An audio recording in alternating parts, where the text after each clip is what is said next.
Hello bachcho, let's see the question. The question says, in the following questions, a statement of assertion A is followed by a statement of reason, that is R over here.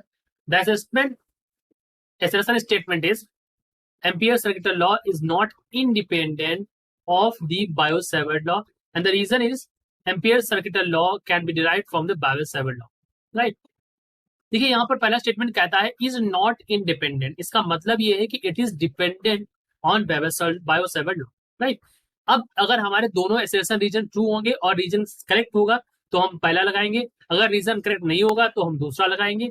मतलब assertion की reason correct नहीं है तो दूसरा लगाएंगे, अगर दोनों ही statement में से सिर्फ एसेशन ट्रू है तो तीसरा, दोनों ही गलत है तो हम चौथा लगाएंगे. यहाँ पर चलिए बात करते हैं इस क्वेश्चन के लिए की कॉन्सेप्ट के बारे में. तो बच्चों यहाँ पर देखिए, अगर हम की कॉन्सेप्ट की बात करें यहाँ पर तो हमारा की कॉन्सेप्ट होगा यहाँ, सबसे पहले हमें पता होना चाहिए that what is Ampere's law. Right. तो एम्पियर्स लॉ क्या होता है? Let me tell you that Ampere's law is closed path of B DL is equals to mu naught I. Right. So this is our Ampere's law. और अगर हम बात करें यहाँ बावर, यहाँ पर मैं सबके बारे में बता भी देता हूँ आपको. This is for the closed path. So closed path. So I have written it over here. This is for the closed path. अब यहाँ पर म्यू नॉट जो है, this is permeability of free space. Permeability of free space. ये हमारा यहाँ पर mu naught denote करता है. I करंट होता है और B मैग्नेटिक फील्ड होता है, जो कि आप जानते हैं. Right. So I is current over here. ठीक. अब बच्चों अगर हम बात करें यहाँ पर बायो-सेवर्ट लॉ के बारे में, तो हमारा बायो-सेवर्ट लॉ जो होता है इसको हम लिख सकते हैं, we can write this as Biot Savart law.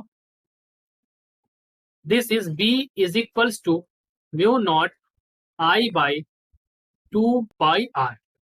इसको फर्दर लिख सकते हैं बच्चों हम लोग, we multiplied by 2 pi r is equals to mu naught I. अब यहां से आप गेस कर सकते हैं बच्चों, ये जो 2 पाई आर है ये हमारा डीएल हो सकता है. So we can write this as 2 pi R as DL. Right.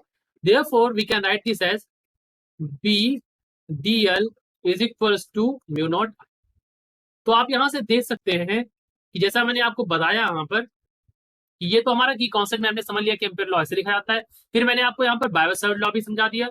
अब आपने देखा कि एम्पियर्स लॉ जो है वहां से हमने यहाँ पर एम्पियर लॉ का यूज करके मैंने बायो-सेवर्ट लॉ यहाँ पर डिराइव कर लिया और सेम उसी फॉर्म में भी ये आप वापस आ गया.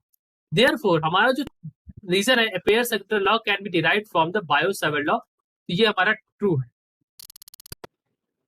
तो we can write this as true.